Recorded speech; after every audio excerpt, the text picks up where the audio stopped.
Moi, quand j'ai commencé, il n'y avait pas de mur, il n'y avait rien. Il arrivait à un bout de bois et ce fameux bout de bois, il en faisait une charrette. Comme nous, avec ce véhicule, qui n'arrivait que le châssis, et on en faisait un véhicule. Ça demandait un travail phénoménal. C'était l'évolution des produits, l'évolution des hommes en même temps. Il fallait que tout le monde avance en même temps.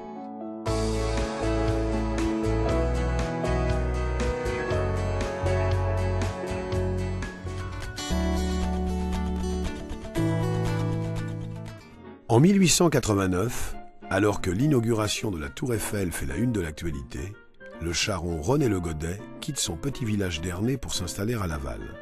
Doté d'un sens aigu du commerce, il monte son affaire devant le champ de foire et la dote d'une vitrine d'exposition que contemplent chaque semaine les agriculteurs de la région, ses clients potentiels.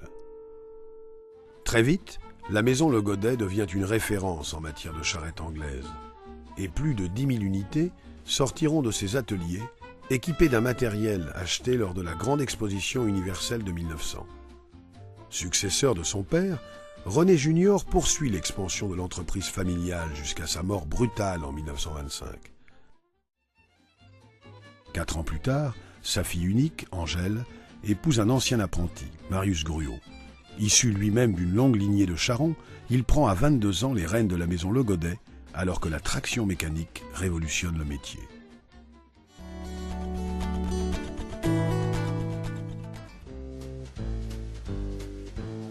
Carrossier de métier, il a fait ses gammes chez l'ancien bras droit d'André Citroën, Marius Gruau se lance dans l'aménagement des véhicules personnels et utilitaires, car les constructeurs automobiles ne répondent pas à tous les besoins de leur clientèle croissante.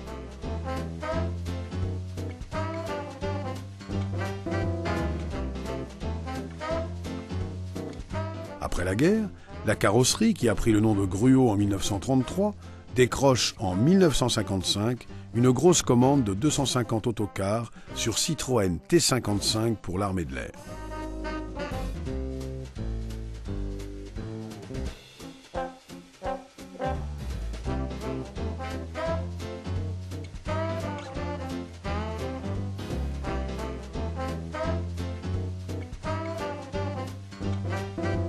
Ça a été la période du petit car, et ce petit car, ça a déjà fait connaître l'entreprise Gruau et Marius Gruau déjà sur une échelle déjà assez grande. Ils en étaient fiers parce qu'il avait fait un véhicule pour Nice. Il avait donc emmené son car là-bas et il avait eu un prix.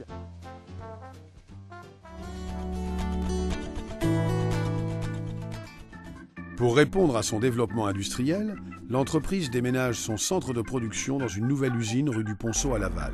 C'est avec joie que je vous accueille pour la première fois en ces lieux et je vous remercie vivement d'avoir bien voulu répondre à mon invitation. La carrosserie Gruau occupe aujourd'hui 150 personnes et se propose de continuer à exercer son métier de constructeur de carrosserie et, si la chose est possible, aller encore plus de l'avant. Et aujourd'hui, j'accepte de tout cœur la proposition du gouvernement portant les congés payés à 3 semaines. Il y avait une forge. Et sur cette forge, il était travaillé, toutes ces pièces métalliques. Et le plus gros œuvre, c'était de faire un maintien pour assembler la caisse. Une fois tout soudé, on prenait toute la caisse entière et on la reposait sur le châssis. Elle étoffe aussi son bureau d'études, placé sous la responsabilité du fils aîné de Marius, René Gruau. Quand je suis arrivé, le bureau d'études, ça consistait simplement à recopier ou à redessiner tout ce qui avait été créé dans l'atelier par les gens de l'atelier. Chaque véhicule était un véhicule particulier et la personne de l'atelier travaillait avec un minimum, un dessin commercial ou un vague croquis d'un client ou une photo, et d'après ça, il construisait son véhicule. L'expansion se poursuivant grâce à des commandes export et une activité caravane qui s'achèvera en 1977, un nouveau transfert s'avère nécessaire en 1968 quand la société dépasse les 400 salariés sur le site actuel de Saint-Berthevin.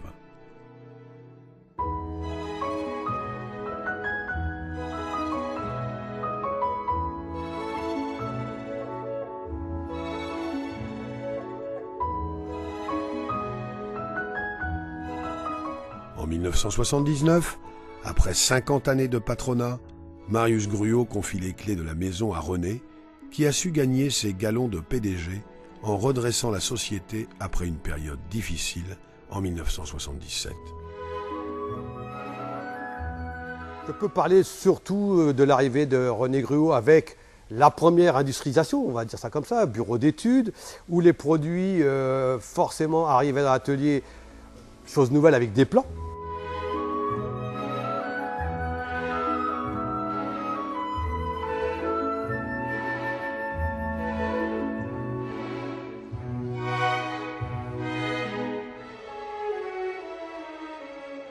Cinq ans plus tard, ce même René, emporté par un cancer foudroyant, son fils aîné Patrick lui succède.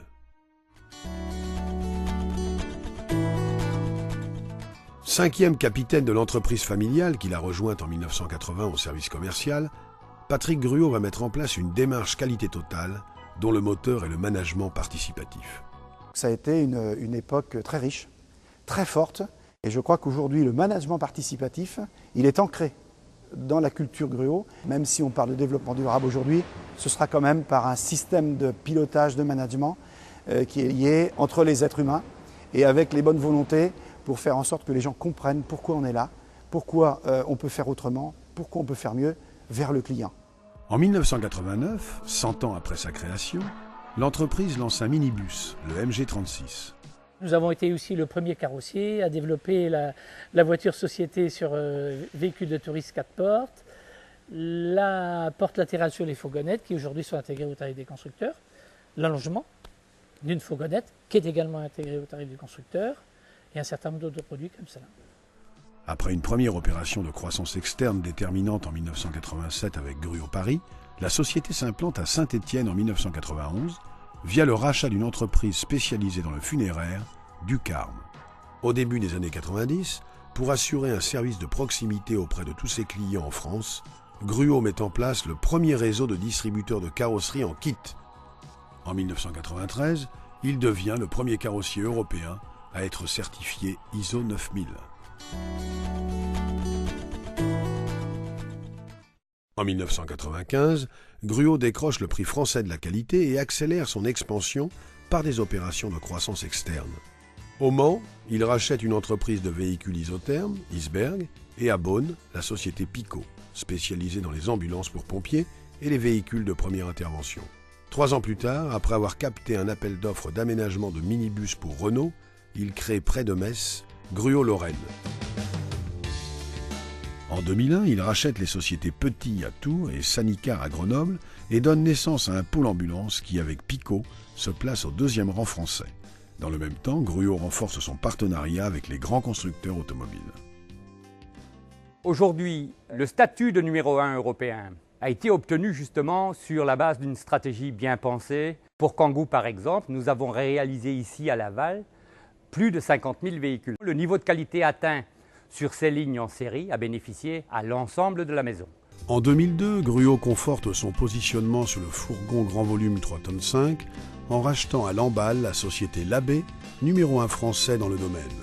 Cette même année, le groupe poursuit sa croissance externe en s'installant en Pologne.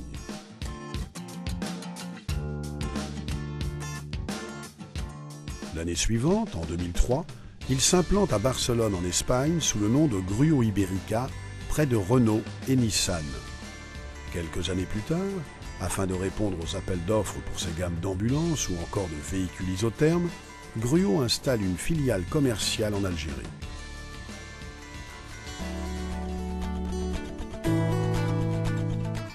En 2004, toujours prêt à relever de nouveaux défis, le carrossier mayennais devient constructeur en créant une nouvelle solution de transport multiservice urbain, le microbus Gruau, qui évoluera 4 ans plus tard vers une version 100% électrique et un partenariat avec le groupe Bolloré, à qui Gruau confiera la globalité du projet fin 2011. En 2008, Gruau conforte son site industriel du Mans comme spécialiste du BTP et intègre l'activité Ben VU de Legras. Parallèlement, afin de poursuivre son engagement dans le développement durable, le groupe lance sa démarche Blue Green. En 2010, il procède à une nouvelle opération de croissance externe en achetant la société Gifacolet, ce qui lui permet de devenir l'un des 2 leaders européens du véhicule sanitaire.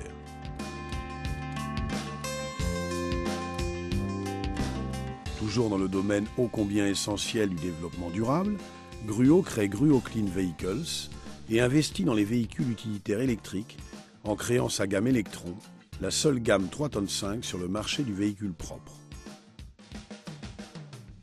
Cette gamme a été présentée pour la première fois au salon européen Solutrans, qui fut aussi l'occasion de fêter les 20 ans du réseau Gruau, fort de 125 points service.